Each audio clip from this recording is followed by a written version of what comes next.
Are we looking at an expansion of operations, ground operations in southern Gaza next? I quickly want to cut across to a man on the ground. Rajesh Pawar joins us for more from Sderot in southern Israel. Rajesh, there are reports that seem to indicate that Yoav Gallant, the Minister of Defense, and also Benny Gantz, both in the war cabinet, are in favor of expansion of ground operations to south. Is that what is likely to happen in the days and weeks ahead? And what does that mean for the hostage crisis? Look, Gaurav, this is very clear. Now the Israeli plan is very clear. Now they have completely demolished every target of Hamas in north of Gaza. And after this, now their focus will be south of Gaza. But the biggest challenge in this will be the transfer of population. Now you see that all the people, civilians from North Gaza were evacuated to south of Gaza. Now the entire populations will have to be shifted back again in north of Gaza, where there is no civilian infrastructure anymore. Besides this, there are reports that yesterday IDF has bombed targets of Iranian proxies in Syria near Damascus. So these are indications that first IDF will take care of south of Gaza, and after that they will be moving north for taking care of Hezbollah. This seems to be the plan of IDF as of now, Gaurav.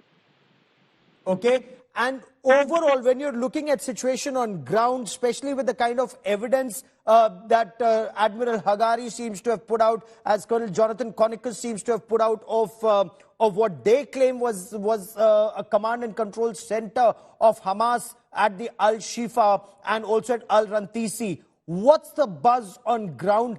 Is this evidence that will hold in a court of law, or does it convince people that this hospital was actually a Hamas command and control center?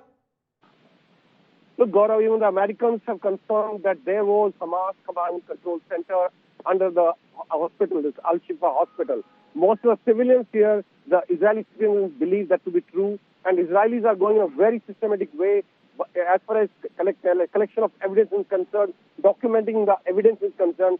They are going in a very systematic way, and I think if it goes to a court of law sometime later in international criminal court, I think they will stand the case because they are doing it in a very systematic way, and all the evidence is being collected right now, including DNA samples and the kind of weapons which are used on civilian cars.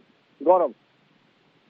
So DNA samples are being collected, samples of those who were taken hostage from southern Israel and held hostage at Al-Shifa, including the body of a 65-year-old woman whose body was found at the Al-Shifa hospital. All of this is evidence that Israel is putting together. Stay with me, Rajesh. I also want to expand the scope of the story. The question now is the stage set for expansion of operations towards southern Gaza, including Khan Yunis area, where leaflets have now been dropped asking people, ordering people to vacate some localities where Israel says it will target Hamas strongholds it has intelligence about. There are also growing calls for a ceasefire and international investigations into alleged war crimes by Israel.